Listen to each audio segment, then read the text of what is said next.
السلام عليكم ورحمة الله وبركاته. بسم الله الرحمن الرحيم. الحمد لله رب العالمين. وصلي وسلم على نبينا محمد وعلى آله وأصحابه أجمعين ومن تبعهم بإحسان إلى يوم الدين أما بعد. So inshallah we are starting this newly weekly series. We are in March, is that right? When's it Ramadan? 15th of May. No, we'll finish before that. So I'm expecting this to take maybe 6 to 8 weeks, depending on how much details we're going into. But inshallah, I was planning to divide this into two sections. Maybe the first 10 minutes, 10 to 15 minutes inshallah, is talking about the names of Allah subhanahu wa ta'ala. And of course, because this is a really important subject, and it will affect inshallah, hopefully, our relationship with Allah subhanahu wa ta'ala. Because the more you know of the qualities of the Creator, the more you are able to comprehend maybe perhaps the nature of Allah subhanahu wa ta'ala and His beautiful names and attributes. Because every name will reflect an attribute, by the way. So this is one of the things about the names of Allah subhanahu wa ta'ala. And so we can also worship Allah subhanahu wa ta'ala, understand how to worship Allah subhanahu wa ta'ala with these names in certain specific instances. But the least of which, it will give us, inshallah, more of a closeness to Allah subhanahu wa ta'ala. So this is a very, as they say, the nobility of the topic, it gets its nobility from who you're talking about in the first place. And who is more noble and more glorified than Allah subhanahu wa ta'ala that we can talk about. And so this is the status of the knowledge that we're learning, inshallah. And so this will go for about 10 maybe to 15 minutes. We'll take some questions. We might take two names in a session. We take one name depending on how much we're going to go through it. For example, two names are very close together to each other, Ar-Rahman and Ar-Rahim. So we'll take that one in one session, for example. But others will dedicate a one session. And inshallah, after 10 minutes, we will be talking or going into the other subject of the unseen. Now, by the way, both topics are related to the unseen. Is that right? Yes. Does everybody see Allah subhanahu wa ta'ala? Are you sure? I'll be worried if you can, because it indicates something else. But anyway, both topics are really unseen. One is the source of all things, the Creator, and the other one is the unseen of the creations of Allah subhanahu wa ta'ala, pertaining the jinn and the angels. And the way we're going to talk about it, inshallah, each one we're going to talk about different categories, but include things such as how they're created, their age group, their qualities, in terms of physical qualities and attributes. And then if we have details about specific things, we're going to dive into them, maybe perhaps after going through general questions. For example, we have more details about Iblis than the rest of the jinn. We have a lot of information and details about Jibreel alayhi salam, some about Mika'il, some about Israfil. So we're going to get details into those so we can understand those beautiful creations and their resulting magnificence, inshallah. So right now we're going to start with the first attribute, or first part, which has to do with the names and attributes of Allah subhanahu wa ta'ala. And naturally, the first name we're going to talk about is Allah. Right? It's very natural.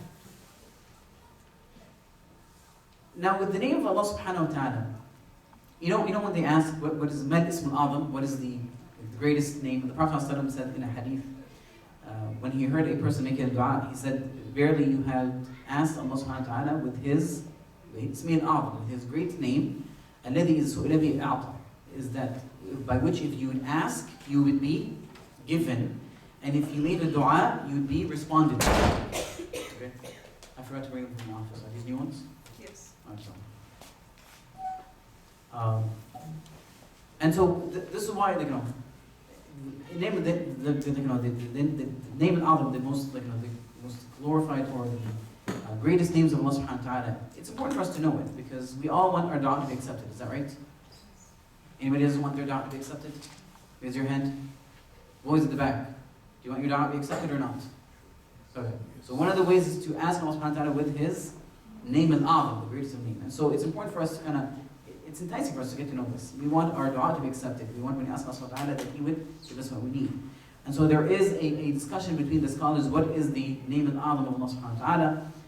And so this is a hadith from Sunan Abi Dawud and Tirmidhi, that Abdullah ibn Burayda, upon narration from his father, he said that the Prophet ﷺ had heard a man say, Allahumma inni as'aluka, inni ashhadu annaka anta Allah, la ilaha illa ant, al-ahad as-samad, alladhi lam yalid wa lam yulad wa lam yakun lahu kufuwan ahad. So this was the person's dua. He said, Allahumma inni as'aluka, O Allah, I ask you, أسألك, I ask you, that I bear witness that you are Allah, La ilaha illa ant, there's no true deity worthy of worship except you, Al-Ahad, the one who is singular, As-Samad. What does As-Samad mean? Doesn't this sound like Surah Al-Ikhlas, by the way? Allah Ahad, Allah Samad. So he's saying there, right? I ask you that you are the Ahad, the Samad, الذي لم يلد, the one who did not bear any children, and neither he was born, لم يلد ولم يولد, ولم يكن له كفوا أحد, and there's nothing like his likeness. So what does As-Samad mean? Everlasting. Everlasting. Anything else? I see. As-Sayyid, the master. Okay. Anything else? Come on, guys. Now, those are qualities. All these qualities are true, by the way. But the true essence of Samad is that he is the one that is not in need of anybody. So, reflecting the master aspect. Okay. But all are in need of him. So that's what Samad means. Samad means it's that he is not in need of anybody, and all are in need of him. And this goes back to, of course, after the everlasting. Okay. An attribute of everlasting, we always need the everlasting. The everlasting does not need. So it goes back to all these, but this is what it means in Samad. But over here, if you notice, there's several names. There's Allah, there's Samad, and so forth. Now, in another narration, the Prophet ﷺ said, وَالَّذِي نَفْسِ بِيَدِهِ لَقَدْ سَأَلَ اللَّهُ بِإِسْمِهِ الْأَعْظَمِ الَّذِي إِذَا دُعِيَ بِهِ أَجَابَ وَإِذَا سُئِلَ بِهِ أَعْطَى. The Prophet ﷺ said, when he heard the person say this, he said, with whom my soul is in his hand, he had asked Allah by his name, his greatest name, by which if he makes dua, he would be responded to, and if he asks, he'll be given. So why am I mentioning all these things? Why am I talking about the greatest name of Allah subhanahu wa ta'ala? To know what? Which one it is, okay? So which one is it then? Out of all the names of Allah subhanahu wa ta'ala. Does anybody know? Al-Wahid al-Ahad. Okay, let me give you another narration. Anas radiallahu anhu, he said, كنت جالسا عند النبي صلى الله عليه وسلم في المسجد. A man was sitting with the Prophet صلى الله عليه وسلم in the masjid. ورجل يصلي, a man was praying. فقال اللهم إني أسألك بأن لك الحمد لا إله إلا أنت الحنان المنان بديع السماوات والأرض يا ذا الجلال والإكرام يا حي يا قيوم. Okay. Now this narration, I think, has a bit of a weakness in it. So you can't really, but it doesn't have what you said. We talked about. Is that right? Yes. Okay. The other narration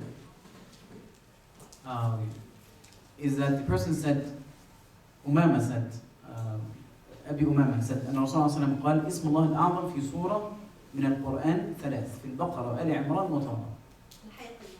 Okay, so some people have the opinion that it is Al-Hayy Al-Qayyum. Okay, that's the greatest name of Allah. However, there is one name that's repeated in all three. And it's not Al-Hayy Al-Qayyum. Bear in mind the hadith we mentioned, right? So first one, أنك أنت الله الذي لا إله إلا أنت الأحد الصمد الذي لم يلد ولم يولد ولم يكن له كفوا أحد. You see Hayy Al-Qayyum? No. The reason I mention this is because I have to tell you that there is a difference in opinion, but many of the scholars believe that that greatest name of Allah subhanahu wa ta'ala is Allah. Okay? The name of Allah is Allah subhanahu wa ta'ala. So what does Allah mean?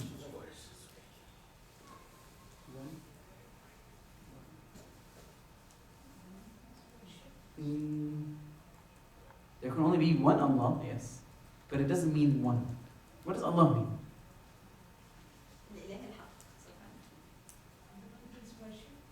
The one who is worship. Okay. So to understand this, the scholars go into discussion of, is the name of Allah subhanahu wa ta'ala it's called a derived name, or is it not a derived name? Okay. A derived, which means that it comes from something. And so many of the scholars have the opinion that it's derived from Al-Ilah. Al-Ilah means the one that is worshipped. Okay, the one that is worshipped. But however, ilah has a bit of a more deeper meaning. And this is why I love the names of Allah subhanahu wa ta'ala when we talk about these things, because it gives a bit of perspective of what really Allah means. When we talk about ilah, and just to stand back a little bit, what's also unique about the name of Allah subhanahu wa ta'ala, and why we start with this, is because Allah is the one name that all the other names of Allah subhanahu wa ta'ala go back to. Because when we want to describe Allah, what do we say?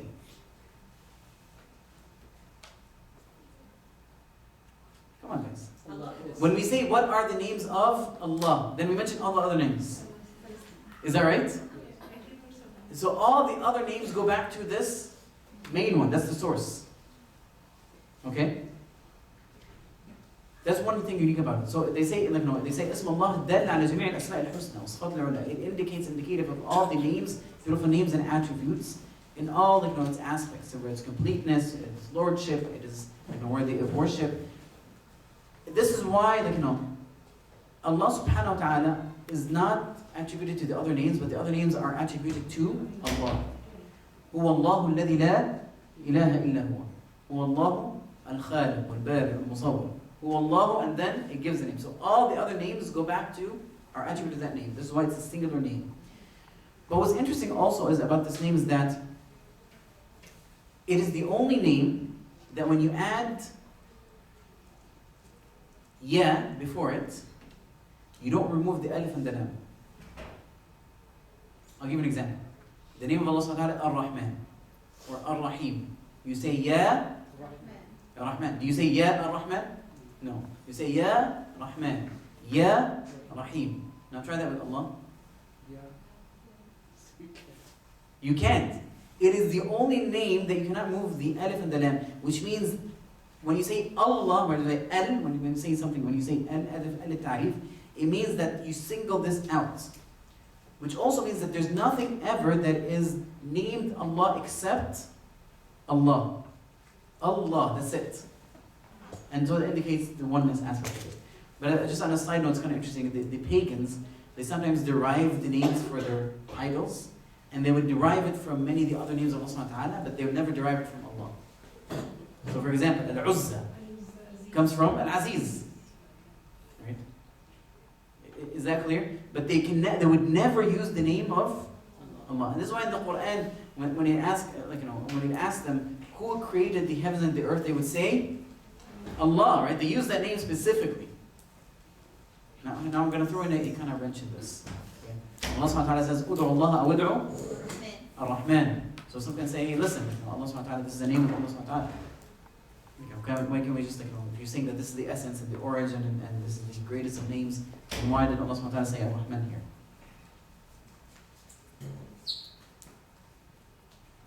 Am I confusing everybody? Why am I confusing everybody? I'm saying this because sometimes, by the way, these are arguments used by non-Muslims. Just to kind of... The answer for that is because out of all the other names of Allah subhanahu wa ta'ala, the one that has the most glorification is Ar-Rahman.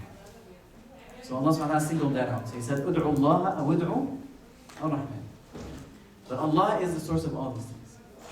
But anyways, on side. But what does Allah mean? It comes from Al-Ilah, we said.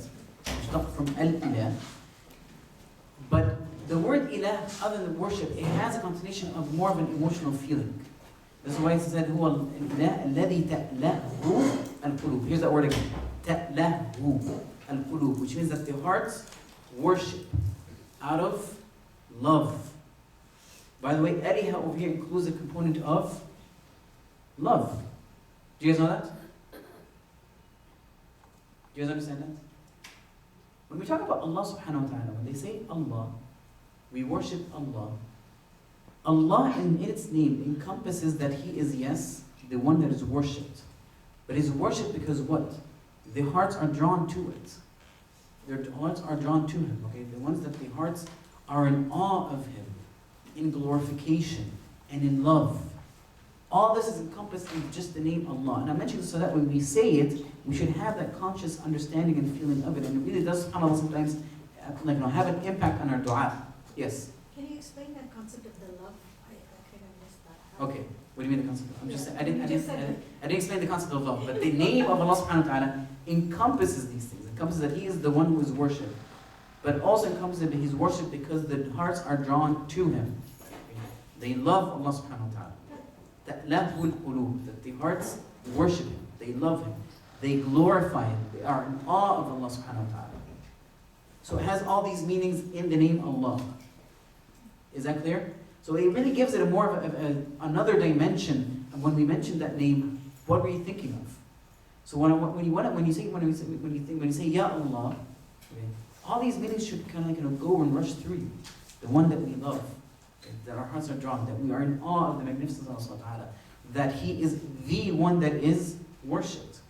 And Allah subhanahu wa ta'ala is the one who is worshipped because He is deserving of being worshipped, because of His complete attributes. Okay? His complete, like that's why it says like Jami' al-Mahamid, His complete praiseworthy attributes. Am I speaking too fast? No. Okay, good. Because sometimes I do that unconsciously. Alright.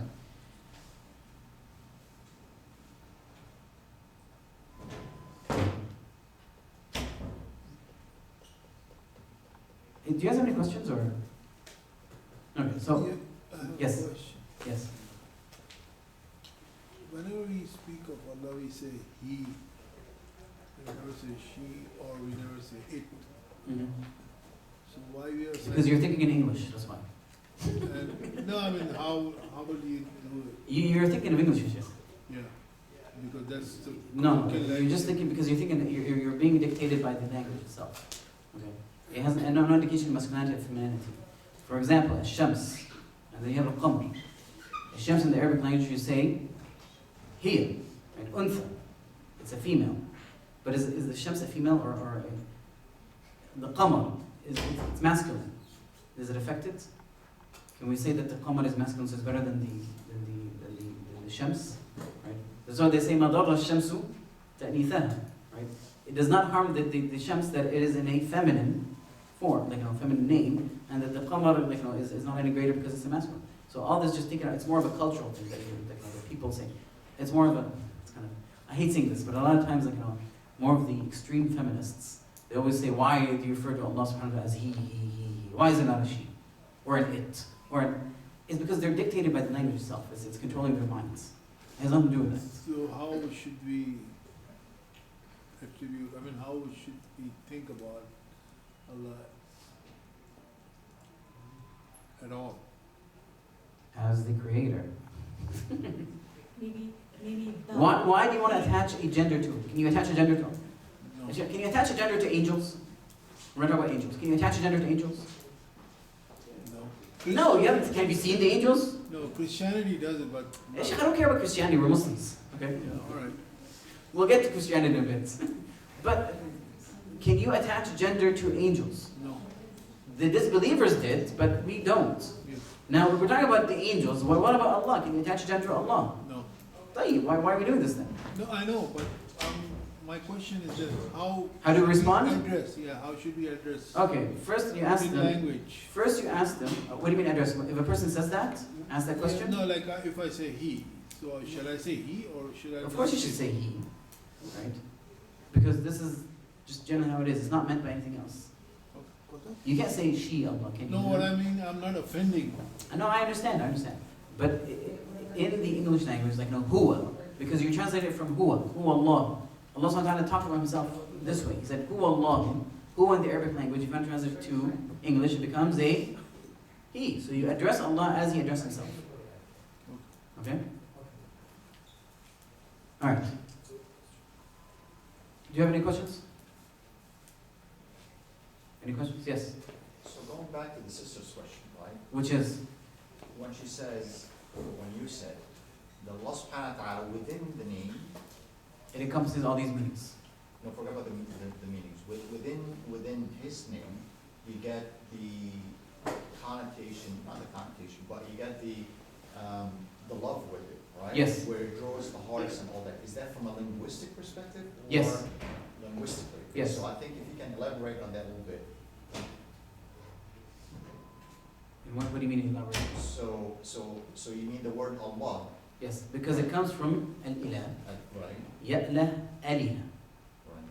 So I don't want to go into an Arabic root word discussion, but that root word encompasses worship, because of love, because of glorification, which are actions of the heart. Okay, so yeah, that's what I wanted to clarify. Okay? It is actually, brother, the explanation come from the Arabic, how even the letter ha come from the jawf, from the, There's a bit of there's a bit of like no. I mean, but it's really, it's adding to. I understand. It's more of okay. It's not really evidence. It's kind of like aesthetics. They call it aesthetics right? It's something that kind of it's nice. You add to it a bit more to fortify, but it's not the essence of the proof. So because there's a lot of words that come from the hat, and you can't say every letter or name that comes from the hat is the meaning of the heart. Do you understand what I mean? Okay. So I think I covered my 10 minutes. Or 15 minutes. Yes? For Ilah, another, I think aspect is like deserving of worship. He's the only one deserving. Al-Ilah, which means the worshipped. But you cannot worship anything unless it is deserving of worship. And what is deserving of worship? It includes altogether. You can get that from the name, yes. So it's called mustazam. It means it necessitates, right? So it necessitates that to be worshipped, that you have to be worthy of worship. And to be worthy of worship, you have to be complete in every aspect. You have to be the creator, the caregiver of all things, the giver of all things. And so this is all in the Al-Ilah, Allah. These are necessities to it. And so all these things are just drawn, if you think about the name, they're drawn from it. So anytime we say Allah, we should all think about all these things. Okay? Alright, I'm going to stop here inshallah, and then we are going to pick from the things of the unseen.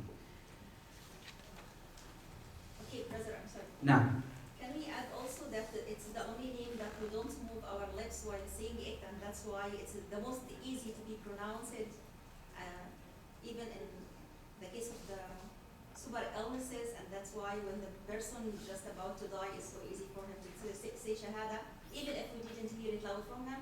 This is one of the secrets of this name and the beauty of it.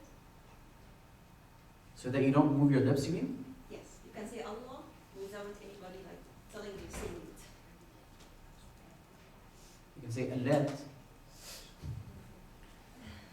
Al-Uzza. Alright, I didn't move my lips very much. No, Allah. Allah, and I understand Allah, Allat, Ilah, all these things. You don't need so much. Listen, okay. I'm going to have to say what really bothers me about these things is that we try so much sometimes to look into things unnecessarily deeply. Okay? And it might cause a problem that it contradicts, some people start, they ignore the main thing and they'll start pinpointing. Say, what are you talking about? Look at this, look at this, look at this.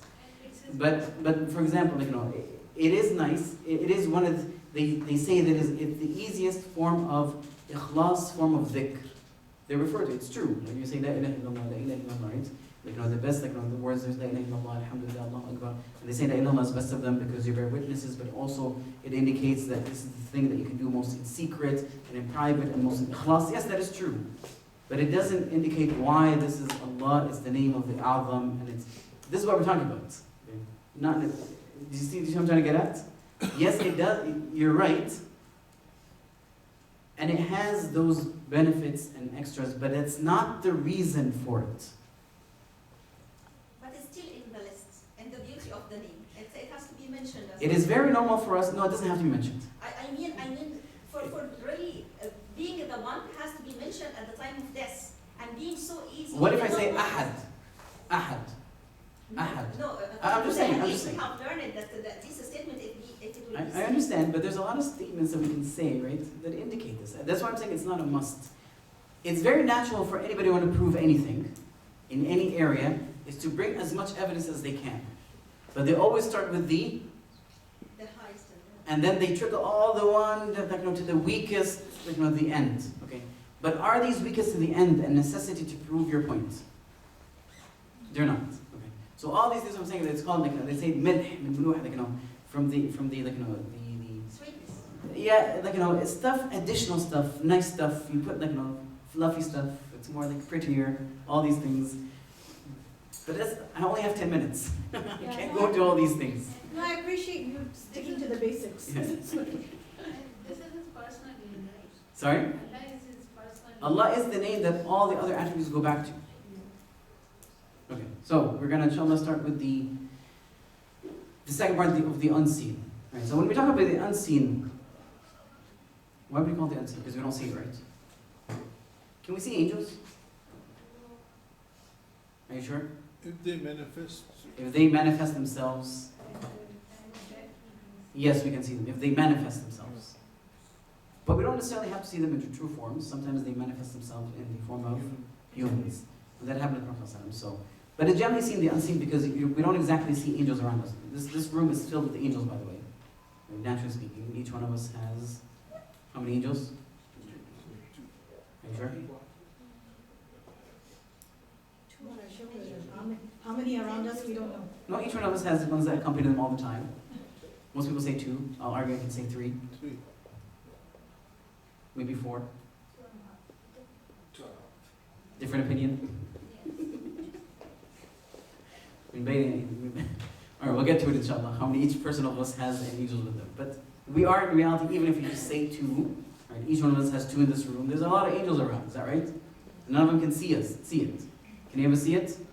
Can you even hear it? So how do we know about them? From the Quran and from the Prophet ﷺ. And this is why it is part of Iman, right? And it's something that that the believers are praised for it.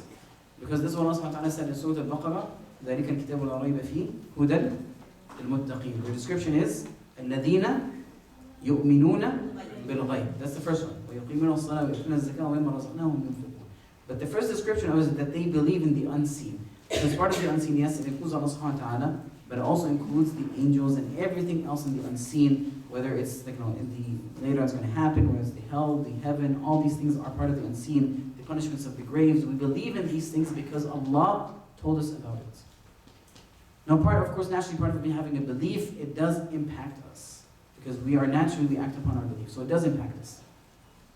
Now, what's interesting is that when we talk about, if we're going to compare jinn and ins,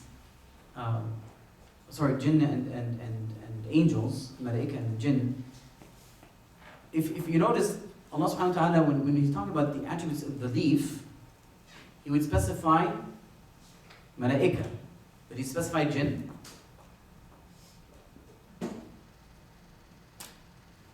What are the 6 articles of faith? In order, بالله وملائكته وكتبه ورسله واليوم الآخر والقدر خير وشر. Good. Do you see jinn in there? So, believing in angels is a bit of a higher pillar, is that right? So it's okay if we say that if you don't believe in jinn, you're still a Muslim. Is that right? No. Why not? It's part of the unseen that But I just told you the 6 articles of faith. ignore because they are Ignore the 6 articles of faith? No. I'm joking, I'm just playing. to be mentioned. The shaitan was? I thought he was an angel.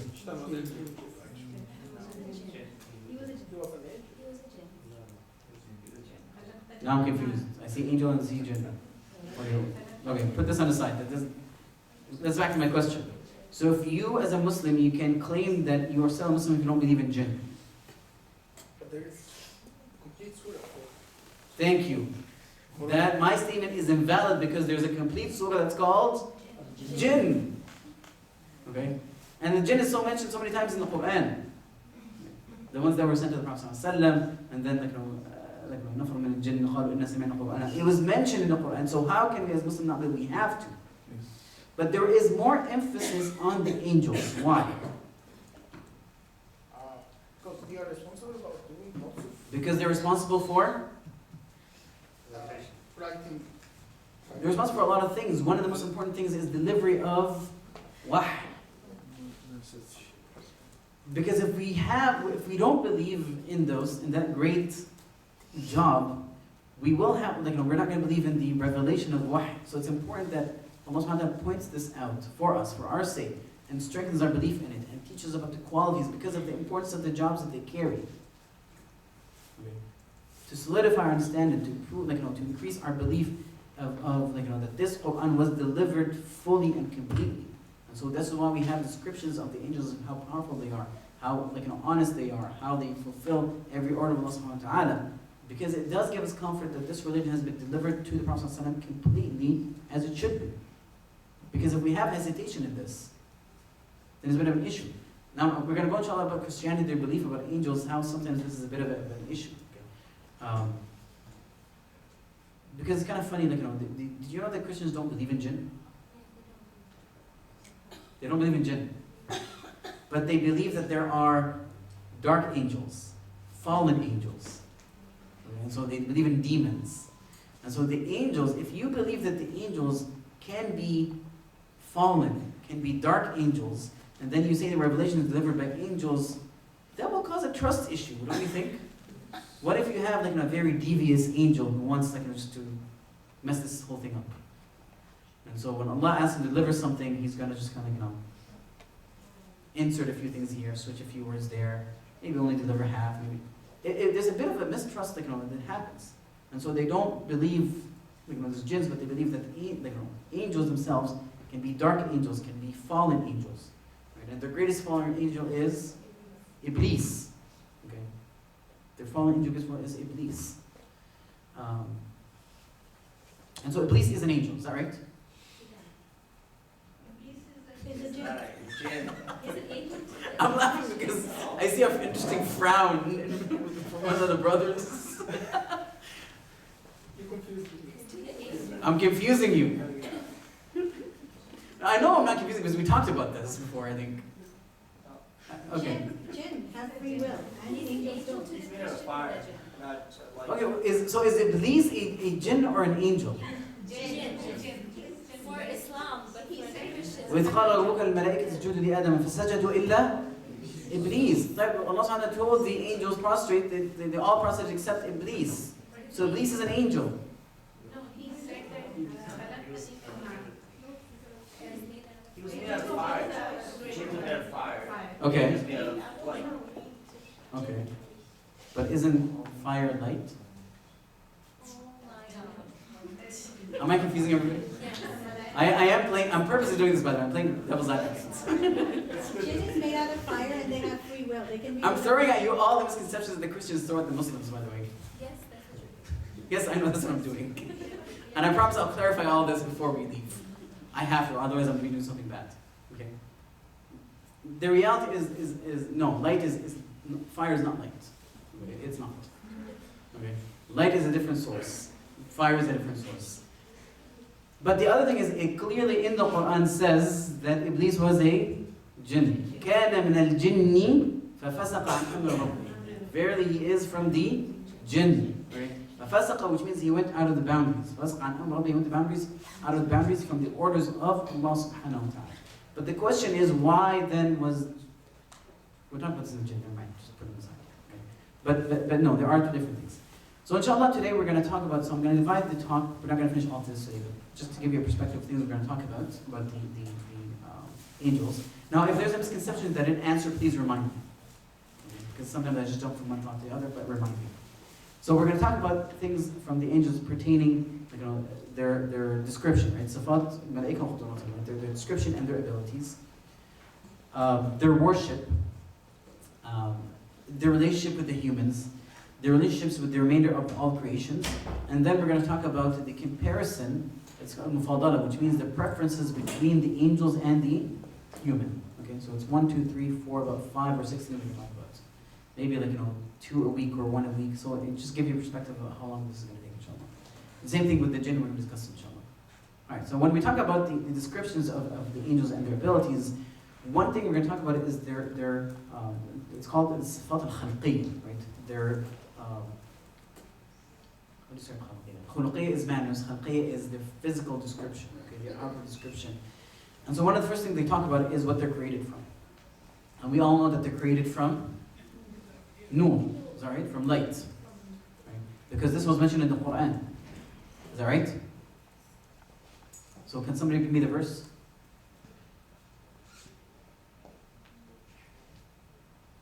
Do you guys read the Quran? No, you do, but do you reflect on what you're reading? I'm going to do this a lot, by the way. I'm going to kind of dig holes on the road for you guys, and trap it a little bit. There's no mention of this, how they're created in the Quran, that they're created from light. Do Do you guys know that? Did you guys know that? Okay, I'm telling you. There is no verse in the Quran that tells that the angels were created from light. So how do you know they're created from light? From the hadith. That is true. The Prophet ﷺ told us. Now I'm pointing this out because we have to understand that our religion is not just the Quran. Our religion is from revelation, it's true, but revelation is two parts. Quran and the Sunnah. The Prophet ﷺ, the hadith of the Prophet ﷺ.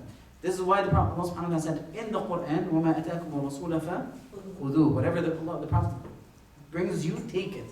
وَمَنْهَاكُمْ عَنْهُ فَانْتَهُ. And what he prohibited from you doing, then don't do it. But Allah subhanahu wa ta'ala also tells us why He sent the Prophet ﷺ. لِيُبَيِّنَ, to clarify what has been sent to you. And so to clarify, the Prophet ﷺ has to talk. But also Allah subhanahu wa ta'ala further said that وَمَا يَنْتِقُ عَنِ الْهَوَىٰ إِنْ هُوَ إِلَّا وَحْيٌ يُوحَىٰ.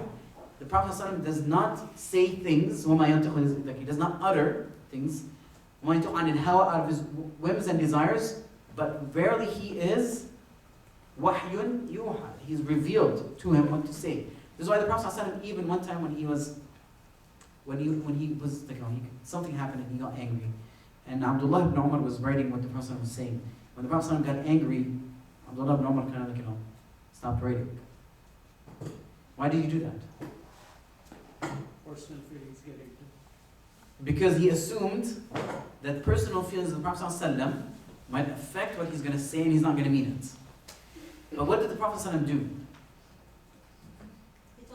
He told him to write. He told him, write. اكتب. Right? Write. فَلَا يَخْرُجُ مِنْ هَذَا إِلَّا الْحَقِّ. Nothing will come out of my mouth except it is the truth. Even a state of anger, the Prophet ﷺ is guided. Whatever he says, even a state of anger, he only says the truth. He's always guided. And so just to point out that our sources of Islam come from these two. They're important. Right? The scripture and the explanation of the scripture. And when it comes to, now this is on a side note, when it comes to the Prophet ﷺ's Sunnah and the Quran, now this is on a side note, but it really has to do with belief, so can we understand where we get these things from the unseen. The Sunnah of the Prophet ﷺ, when it related to the Quran, the scholars divided in three categories. Okay? One category is that it comes along exactly as the Quran had mentioned. So it's almost like a reiteration. Okay? Is that clear? The second category is more of an a clarification. So in this case, it's more of an extrapolation. You're expanding. The Prophet is explaining what it means. The other one is considered an independent. So beyond the Quran. So things that the Prophet ﷺ had talked about and he said that are not in the Quran. We have to accept. Now some of these things have to do with the unseen. Some of them have to do with the rules and regulations. So for example, can anybody point in the Quran where is it haram for us to not eat donkeys? Can we eat donkeys? No, but it's in the Quran. It's in the Quran, it's not in the Quran. So why is it haram? Because the Prophet ﷺ prohibited it. Okay? He said, what I have prohibited is the same as what Allah has prohibited. Is that clear? So those are three categories. But anyways, so we know that they're created from light because the Prophet ﷺ told us. So this is in Sahih Muslim. Aisha radiallahu anha said, the Prophet ﷺ said, لَقَدْ خُلِقَتِ الْمَلَائِكَ مِنْ نُورٍ وَخُلِقَ الْجَانِ مِنْ مَارِجٍ مِنْ نَارٍ وَخُلِقَ آدَمْ مِمَّا وُصِفَ لَهُ. The Prophet ﷺ said that the angels were created from light. And the jinn were created from marriage, smokeless fire. And Adam was created from what you know. What was described from you, referring to in the Quran, he was created from? What was Adam created from? Ahmad. What was he created from? Are you sure it's not clay? Or maybe soil? Dry.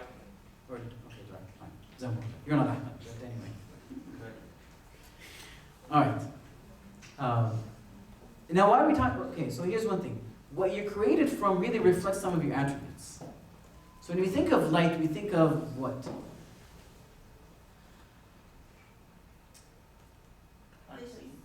Unseen. Light? Really? Light is unseen? Come on, man. Light? Okay, maybe you're thinking of wavelengths. I knew you were thinking of something more, okay.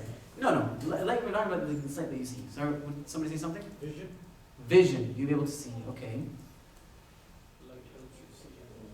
Electricity. But Just think of light, don't think of just light. Yes? The good, Say it again. the good, Good? looks happy. Looks happy. Good. Some people say purity. Some people say maybe strength. Like a man is just light. Okay. Fastest object. The fastest object. Okay, good. Right, basira. It's like Basira? Vision, you seeing it, I guess. Okay. Right. very- When we talk about the angels, don't these reflect some of their characteristics? Purity, strength, maybe speed, goodness. Okay. Because we think light, darkness, right? Darkness is usually we think of something that is evil, bad. Light, something that's always that is Right. good, bright, and nice. And so it just has, yes. I think you're talking about the word visible light. I mean, most of the light you can't see. Yes, I'm talking about visible light. That's kind of thing. No, because when we're, You look 'cause at when the Allah- different spectrum, when- it's huge. I understand, but when Allah is talking to us, He's talking to things with our normal knowledge. So He's still talking to the companions that did not know at that time that there is wavelengths that we consider light, but I can also argue with you, why would you consider it light? I can't see it. You can't see it.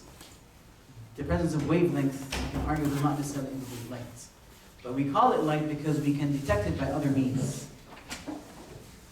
You know what I mean? So even infrared light, you can start detecting it. This is why we call it light. Otherwise, we're not going to call it light. Come on. But it's referring, like, we have to put this in perspective, we're talking about our norms around us. All right, next question. When were they created? Before us. Do we know exactly when? No, we don't. We just know that Allah subhanahu wa ta'ala created the angels before He created Adam, like humans. We don't know otherwise. Some can also point that they even were created maybe perhaps before Jinn. But we don't know for sure. But we know that their creation is way before the creation of Adam alayhi salam. When exactly? Allah A'lam, we don't know. All right, now when we talk about physical attributes, one thing we talk about is their size, the greatness of their size. And I'm just going to mention a detailed description of maybe just two of them, just give you a size. But the reality is angels come in different sizes. Okay? The average size is about the size of a mountain. We get this from the hadith of Prophet ﷺ that when a person makes an iqamah and prays by himself, what happens? He's praying by himself, right? Angels join them? Angels join him. But those angels were described like the mountains. So actually behind you, there are angels the size of the mountains praying with you. Okay? That is about an average. There are a bit larger, obviously. I'm going to mention some of the larger ones. But many of the scholars said that the size of them is reflective of their duties. Is reflective of their class. Because angels come in different class, different statuses. They have different jobs to do. And so their size reflects this. But they also have different ranks. You have the higher ranked angels, the lower ranked angels. And we know this because we consider Jibreel as one of the higher ranks. Okay?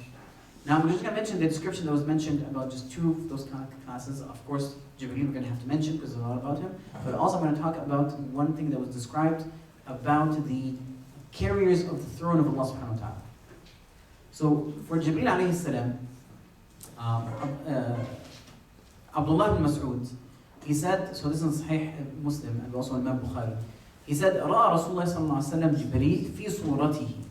The Prophet ﷺ had saw Jibreel in his complete visible image. Complete visible image. And he only seen this by the way twice. وَلَهُ 600 جناح. كل جناح منها قد سد الأفق.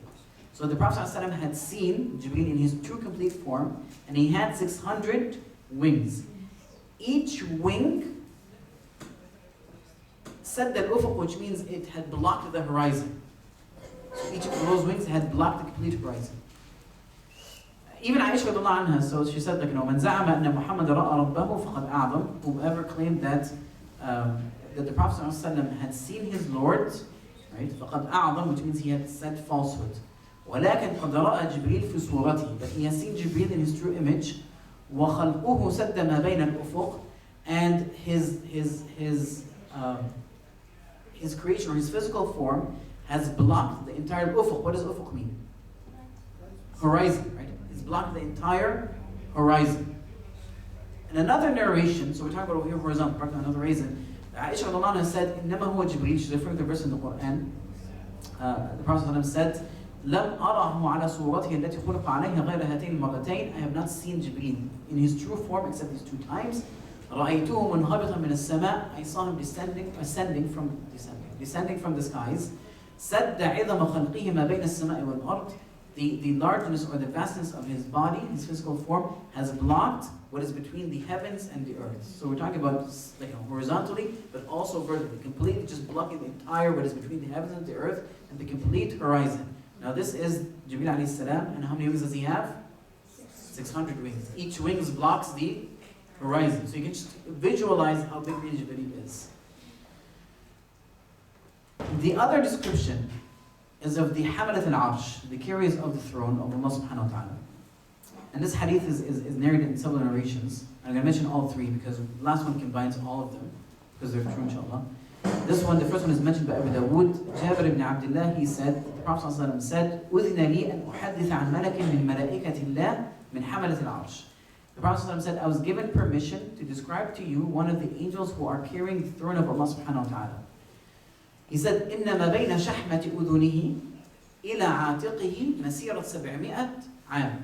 That the distance between his earlobe and his shoulder is a walking distance of 700 years. Okay. So, in another narration of a flying bird flying for 700 years. So imagine that size of an angel, just from the earlobe to here. And by the way, Jibreel is bigger than that. Okay. So this is the distance. The other narration, Abu Hurairah, he said that Allah subhanahu wa ta'ala, the Prophet ﷺ said, I was given permission to describe one of the angels. And ملك قد مرقت رجلاه الأرض. So مرقت رجلاه الأرض, which means السابعة والعرش على منكبيه. And so he said that his foot has penetrated the seventh earth. Okay.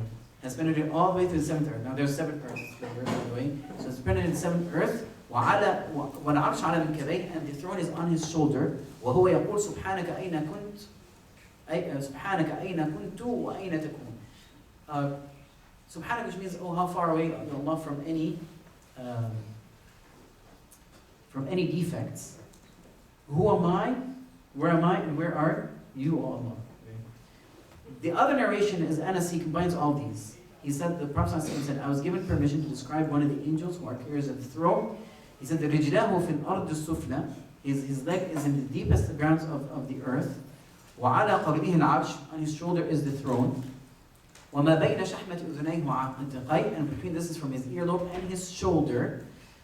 خَفَقَانُ الطَّيْرِ 700 عام. Flapping of the wings, flying of the wings of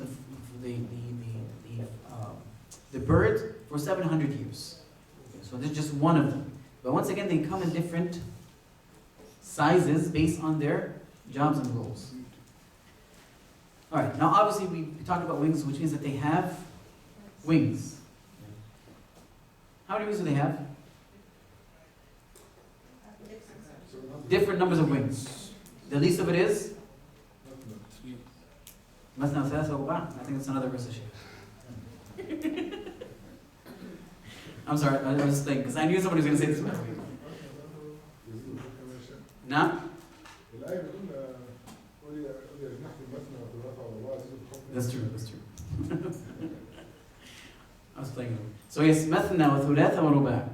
The Prophet Allah subhanahu wa ta'ala said, Alhamdulillah فاطر السماوات والأرض جاعل الملائكة رسل أولي أجنحة مثنى وثلاثة ورباع. 2, 3, and 4. Now I was curious, how would 3 wings look like? Because we know 2, like we can imagine 2, 1 on each side. 4, we can imagine 2 on each side, but 3. One is in the place of the tail. Place of the, really? We don't consider that a wing though. But anyway, we don't know really what it looks like. Allah subhanahu wa ta'ala creates whatever He desires, whatever He wills. But we know that it also goes up until 600. Because we mentioned Jibreel alayhi salam goes all the way until 600. What do we get out of, when we talk about the size of the angels? I know how great they are. Okay, Unseen creation. unseen creation, but isn't Allah greater even on all that? Allah is greater than all of that. So these are the angels that Allah subhanahu wa ta'ala has created. But also, it gives us comfort when Allah subhanahu wa ta'ala tells us that the angels are sent to protect the Muslims, for example. That maybe sometimes they are with them, to do certain things, to protect them. Okay? It really does give you a sense of comfort. That nothing can harm you if these angels are protecting you. Because it gives you a perspective of really who Allah is sending for you. Okay? Alright. Now, because we're talking about their physical attributes, we have to talk about their, if they're beautiful or they're not beautiful. And of course, this is very, subjective to what you think beautiful is. But the reality is that sometimes when we think of something beautiful, we call them, they look like angels, right? It's ingrained in our mind. This is why, for example, Yusuf alayhi salam, when he was brought out in front of the niswa, the females, what did they say when they saw him? حاشا لله ما هذا بشر إن هذا إلا ملك كريم, right? So they said حاشا لله, they're like, no, حاشا, this is not a human being.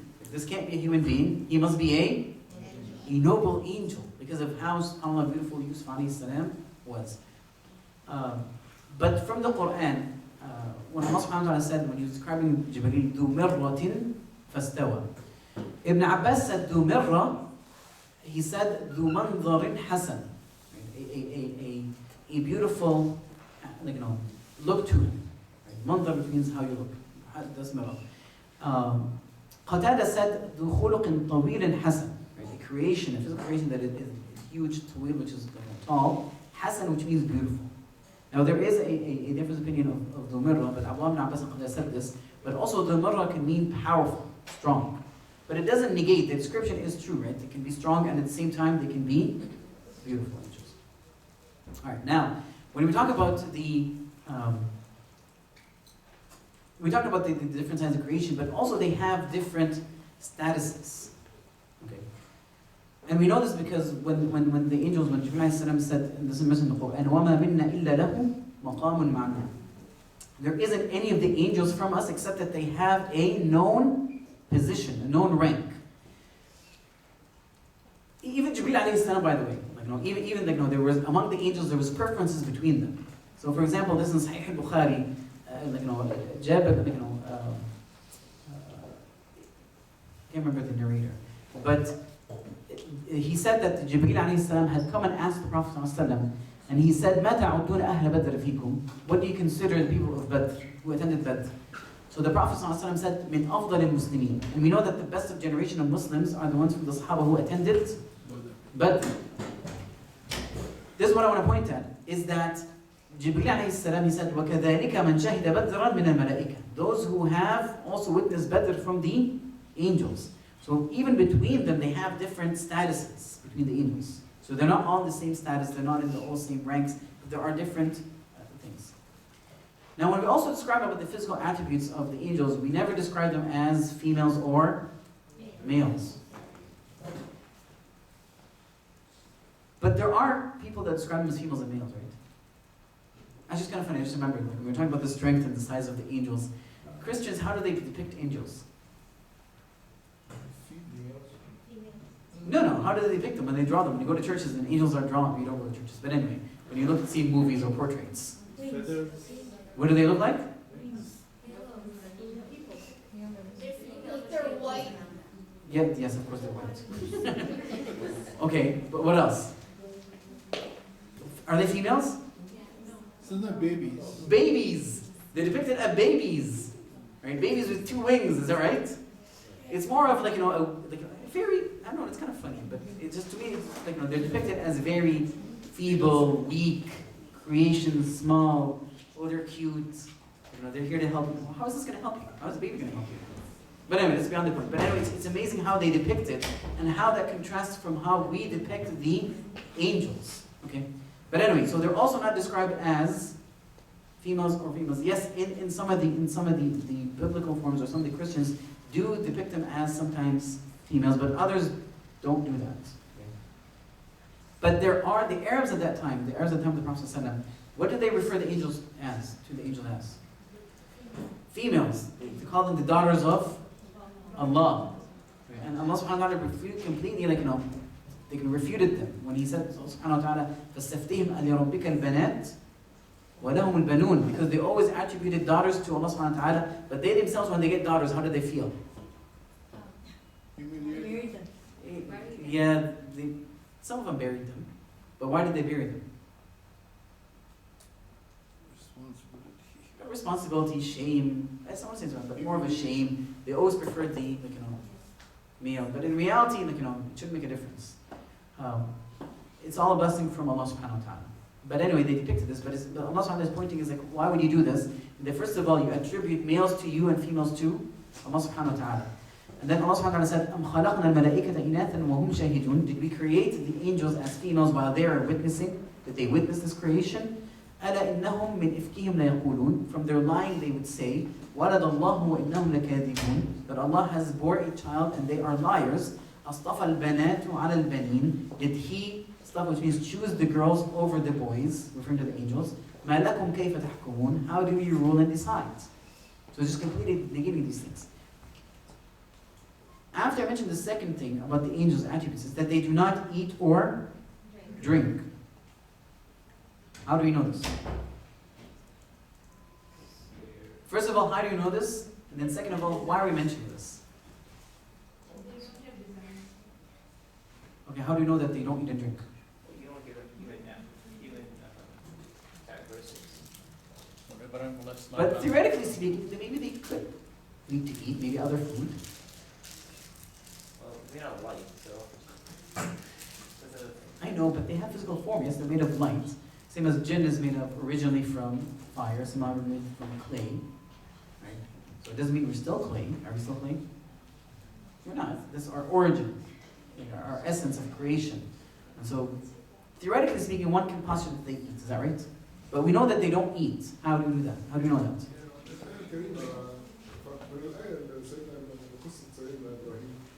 From the story of Ibrahim and the visitors of Ibrahim, right? هل أتاك حديث ضيف إبراهيم المكرمين? Did you hear the news of the noble guest that came to Ibrahim? إذ دخل عليه فقالوا سلاما. They entered and they said salam. فقال سلام. قال سلام قوم منكرون. Strange people I haven't met before, which means that they're strangers. فراغ إلى أهله فجاء بعجل سمين. He went to his home and he had come with a feast, like a mule, right? Not a mule, sorry. A calf, a coat calf. فَقَرَّبَهُ إِلَيْهِمْ. He brought it close to them, but did they touch it? No, they just kind of looked, they sat there, didn't do anything. And he asked, أَلَا تَأْكُلُونَ? Don't you eat? فَأَوْجَسَ مِنْهُمْ خِيفَةً. So he started fearing them. What are these people? Why don't they eat? What's wrong with these people? So we know that they don't eat. But there's a reason we're mentioning that they're neither male or female, and they're neither eat or drink. Why? How does this affect our belief of them? They have no nafs. They have no desires for anything. No weaknesses. No weaknesses. No distractions. Think about yourself. Okay, when you want to eat, when you're hungry, how are you? Some people I know people man, don't talk to me when I'm hungry, right? Just get out of my face until I eat. Okay. Other people, they cannot think straight. Other people become very agitated. Other people just start getting tired. But it is a distraction. You are unable to function normally. This is not an attribute of the angels. They have no weakness. They have nothing to distraction, no desires to distract them. Right? So this is why they're neither male or females.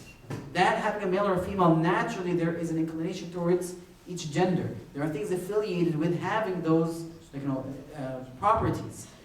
They don't have a weakness, need of food or any of all these things. And so they are always strong in their abilities, always focused on their jobs, have the ability to perform anything. And in addition to that, this is why Allah subhanahu wa ta'ala also described them as لَا يَمَلُّونَ وَلَا يَتْعَبُونَ. They did not...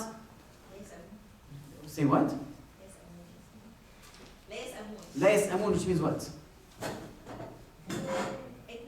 They don't tire, they don't, Yamal means that they don't get bored of or sick of doing something, okay? And they do not get tired, because this is from the completeness of the strength and the creation. Right? So they neither do all things. So they actually, these are creations that continuously worship Allah subhanahu wa ta'ala without tiring and without being sick of that, being bored of that. They perform Allah's commands in every perfect way without tiring and becoming weak of it. Nothing of these things they affect them, not like the humans. We do get tired. We do sometimes get sick of doing something. This is why sometimes we need change, we have to do things, we get bored of it. But these angels, in their creation, they're not like that, period. This is why Allah subhanahu wa ta'ala, for example, He said, يُسَبِّحُونَ اللَّيْلَ وَالنَّهَارِ لَا يَفْتُرُونَ They do tasbih Allah in day and night, لَا يَفْتُرُونَ. يَفْتُرُونَ, which means that do not weaken. Fatra, which means they weakened. Okay? They do not weaken in it. So they're always constantly forcefully doing this with strength. And the other verse in the Quran, فَإِنِ اسْتَكْبَرُوا فَالَّذِينَ عِنْدَ رَبِّكَ يُسَبِّحُونَ لَهُ بِاللَّيْلِ وَالنَّهَارِ وَهُمْ لَا يَسْأَمُونَ. If they, فَإِنِ اسْتَكْبَرُوا, if they are arrogant to worship Allah subhanahu wa ta'ala, then those who are with Allah subhanahu wa ta'ala, عِنْدَ رَبِّكَ, or at Allah subhanahu wa ta'ala, with Allah subhanahu wa ta'ala, يُسَبِّحُونَ لَهُ اللَّيْلِ. So you give tasbih Allah subhanahu wa ta'ala in the night and in the day, وَهُمْ لَا يَسْأَمُونَ. And they do not, they're not bored, they don't get sick of it. So this is one of their qualities. Where do they live? Normally, where are they found? Sky. In the heavens, in the sky. And they descend when they have to do something. This is why Jibreel says, وَمَا نَتَنَزَّلُ إِلَّا بِأَمْرِ رَبِّكَ. We do not descend except by the order of your Lord. Now this happened when the Prophet ﷺ was asking, Jibreel alayhi salam, what delayed you? I haven't seen you in a while. What's preventing you from coming? And so he told them, وَمَا نَتَنَزَّلُ إِلَّا بِأَمْرِ رَبِّكَ. We do not descend, we do not come down except by the orders of Allah subhanahu wa ta'ala. Now there are occasions where they increase in numbers, like they descend in numbers, for example, Laylatul Qadr. Yes.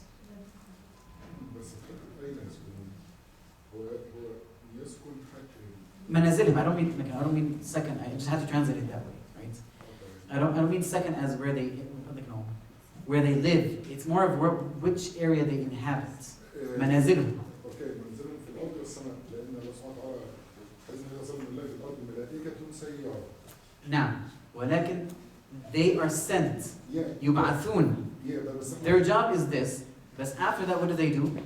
Yeah, بس انا يعني. سيارة. What are they looking for? Yeah. And then they go back and tell us what happened. So they go back where they came from. Allah sends them, they do their job and come back. Yeah, بس النقطة اللي عايز أقولها إن هي الفكرة اللي عايز أوصلها إن هم يتواجدون في الأرض بصفة دائمة ويرجعون إلى السماء الأخرى، يعني إحنا بيننا الآن ملائكة بحديث. That is true. So the Sheikh is saying that they are constantly around us. Yes, they are around us constantly. But they are sent and they go back. Yes. To their original place. So their origin, their place is up. And then they come down to the job, they go back up again. Yes? Is that without time and space? Is that what? The parameter coming, going out, going back. Is it without time? Well, space has to be there. No, there are time and space, but not in our comprehension of our own time and space. Actually, space, yes, but the time is different, right? Our time is different than their time, right? That makes Because sense. it's reflective of their strengths and abilities too. Light. يتعاقبون فيكم ملائكة بالليل والنهار. يتعاقبون. نعم. Right? المقصود إن الملائكة توجد في الأماكن الصالحة. طيب, let me clarify. Yeah. I never mean that they're absent. They're never absent. But we're talking about normally where they come from. It's from the heavens. That's what it means. Okay? Like how many angels are there? There's a lot. There's thousands. Thousands. Millions. Millions. Trillions. Simple calculation. Okay, simple calculation. السماء Okay. 4 مواضع. I love that hadith, right? The Prophet ﷺ said there isn't a space in heaven that is 4 length spans of space, except that there's an angel prostrating. Okay, we don't know how many they are. We can try to imagine. When Allah subhanahu wa ta'ala said, وَمَا يَعْلَمُ جُنُودَ رَبِّكَ إِلَّا هُ. You don't know the number of the soldiers of Allah subhanahu wa ta'ala. This is referring to the angels except Allah. But we can try to visualize from some of the hadith we mentioned. So for example, when the Prophet ﷺ had went to his journey of al-Mi'raj, when he ascended to Allah subhanahu wa ta'ala, when he saw the things that he saw, he came across al-Bayt al-Ma'mur. What does Ma'mur mean? Filled, occupied, right? They filled the house. What did he say? No, not yatufun, right? The Prophet ﷺ said, يدخله, enters it, كل يوم, every day, enters this Bayt al-Ma'mur every single day, 70,000 ملك لا يعودون إليه. Every single day, there's 70,000 angels that enter, and then when they leave, they never come back again to it. So this every single day, from the time of creation until now, every single day, 70,000 angels enter that house, and they leave, and they never come back again. It's always a different 70,000 angels. You can imagine the numbers of the angels. Another, yes, sir. 70,000 عند العرب عدد لا نهائي مش بس 70,000. That is true. So 70, okay, so the Sheikh is saying 70 over here, 70,000, it just means large number. But I want, it can be more, But I'm assuming it's only 70,000, I'm assuming the less. So even if we're assuming the less, how many, right? I'll give you another hadith, right? Jahannam has how many chains? 70,000 chains. And with each chain is pulled by how many angels? 70,000 angels. So once again, I'm just going to assume the minimum is just 70,000, okay? Over here, because it's just specific, then it is 70,000, okay? How many are there? 79,000 times 79,000 will give you what? Something. 4,900,000,000 angels, right? 900 million, yes. 4,900,000,000, yes. Some schools told that Allah subhanahu wa ta'ala makes billions of angels a day. Billions of angels a day. Is that true or no? Well, obviously they have to be continuously created. Right. Billions are true. We don't know the number. I'm just telling you just the ones who are going to pull the hellfire.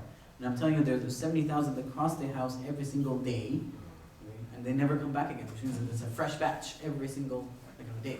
Okay. An unthinkable number. An unthinkable number. Now, how does this benefit us in our belief?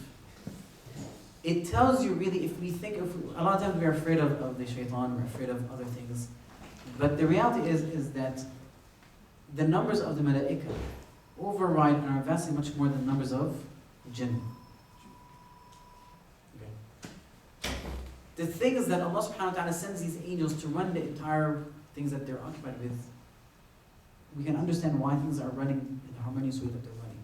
Of course, Allah can do this without anything, but He puts reasons for all things. But we should be always rest assured that we're not going to be harmed by things such as jinn, because we can have angels that are more in number to protect us. But you can even imagine when they even come on the battlefield to help the Muslims who are worthy of being helped. How can we ever lose? But the key is that we need to be worthy of that help in the first place.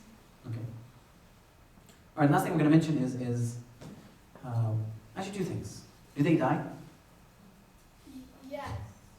They go to heaven. I wouldn't say they go to heaven. They will die eventually at the time of They will die eventually. end of time, and then they will die. Because everybody will die.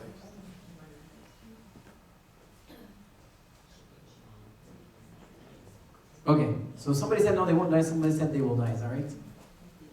You said eventually they will die. What's eventually? What do you mean eventually?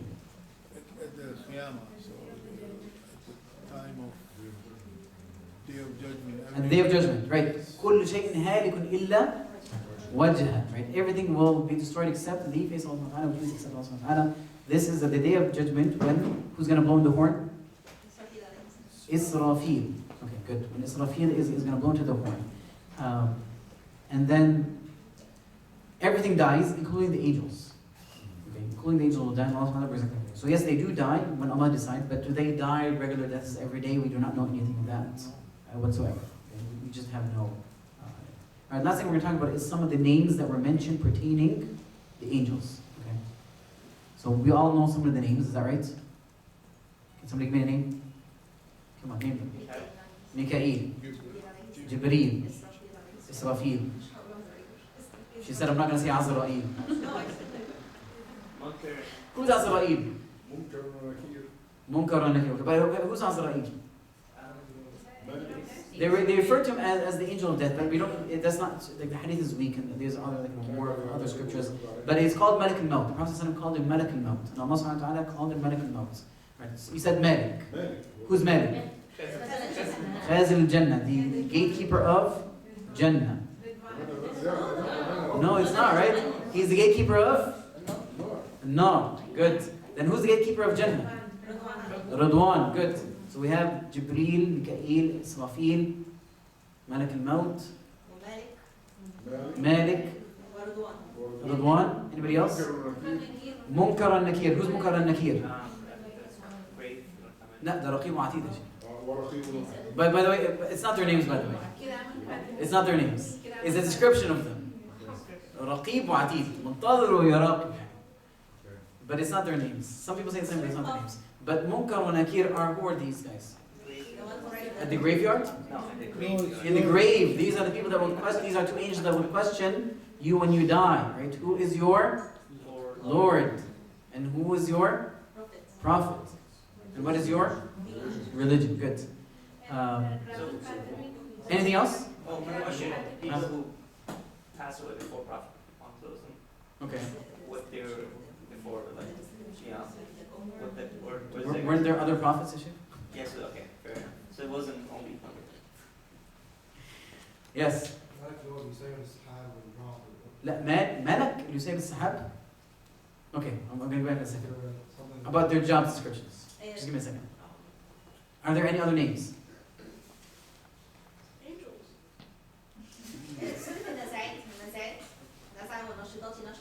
No, these are jobs. They're jobs.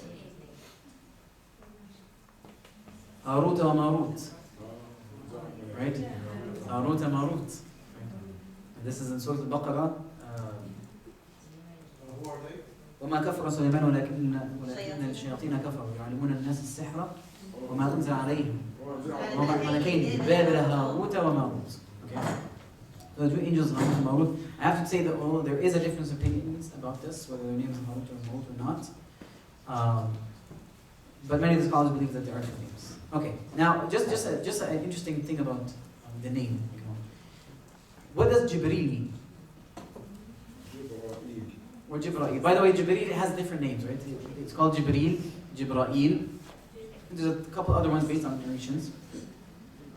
But are there other names to Jibreel? Are there other names to Jibreel? Ruh Qudus, okay. Ruh, that's true. Why is he called the Ruh? Because he's taking it from the Allah subhanahu wa ta'ala himself. He's taking the orders and What is the job of Jibreel? to deliver the message to the people Good, deliver the message. Of what? of Allah subhanahu wa ta'ala to the people who Good, so for example, he brought the Quran to? Ruh, what does Ruh mean?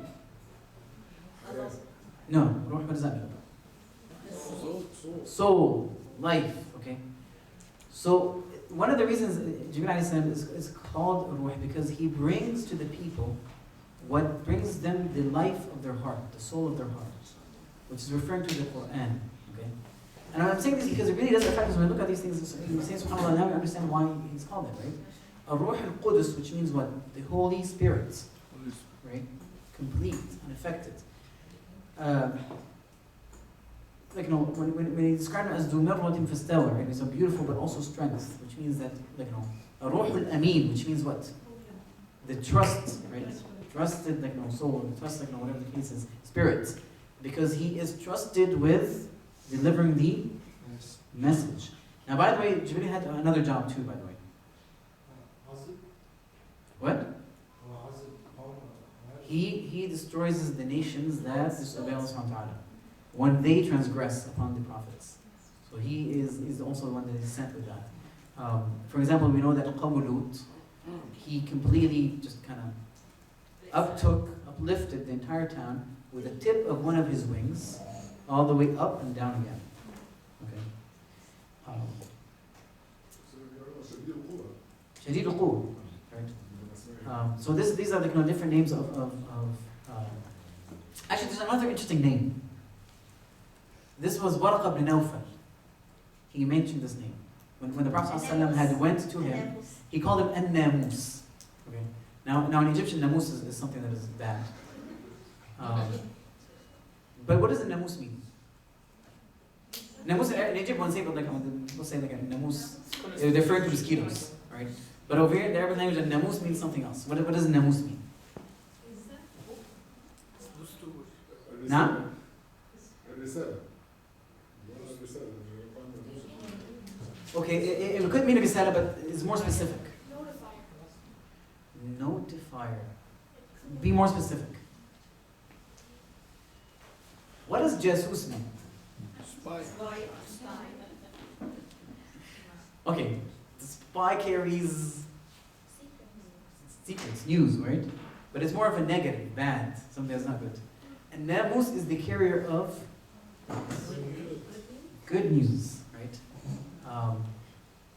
Beneficial news, things that are positive. So the bringer of the good news. So all these names, if you notice, they match the description of Jibreel and his job. But by the way, like, many of the Sahaba, the authentic narration, Jibreel over here means the one who is strong. Okay. Actually, you know what? Does it mean? No, Jibreel, they said it means Abdullah. Okay. They said Mikael means Ubaydullah. That's what some of the narrations. But Jibreel also, like, from, if you want to take it from its roots, like, Jabra'il comes from Jabr, which means strength, which refers also to the Prophet. But anyway, so the narrations from some of the companions, they said Jibreel means Abdullah, because Il means Allah. Okay, so Jibreel means Abdullah, and Mikael means Ubaydullah, which is the smaller servant of Allah subhanahu wa ta'ala. Jibreel is the greater one, Mikael is the smaller one. What's the job of Israfil? He who holds the trumpet, okay? But anyway, so these are some of the names that inshallah next week we'll continue with some of the other things. Because I don't want to take too long time. I don't know how long we took. So we'll stop here inshallah. If you have questions, we'll take them. If not, then we'll carry into inshallah. Yes? There is only one Sahabi that the angels give salam to him and run like. No, Khadija also was sent salam. Yeah, but it's different also. Angel Jibreel alayhi salam sent through Prophet Muhammad, especially here through Prophet. Oh, okay, I see what you mean. It's like physically. We'll talk about these inshallah later on, the relationship with the humans. Right? جزاكم الله خير. سبحانك اللهم وبحمدك اشهد ان لا اله الا انت استغفرك واتوب اليك.